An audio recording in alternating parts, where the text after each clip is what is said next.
মনোজিৎ মিশ্র এবার ফাইনালি সে মুখ খুলেছে। সে সমস্ত সত্যটা এ থেকে জেড অবধি মেয়েটার সাথে সে কী কী করেছে, আরও কী কী করেছে, সমস্ত সত্যটা সে বলেছে। এবার আপনাদেরকে পুরো ডিটেলসে বলছি, একটু মনোযোগ দিয়ে কথাগুলো শুনুন, অনেক কিছু আপনারা জানতে পারবেন বন্ধুরা।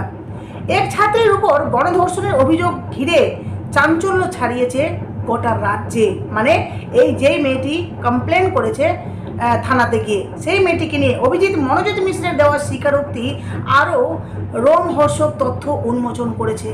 বুঝতে পারছেন যে বললাম না আপনাদেরকে গা শিউরে উঠবে, যেখানে বলা হচ্ছে যে অভিযোগ অনুযায়ী কলেজের ইউনিয়ন রুমে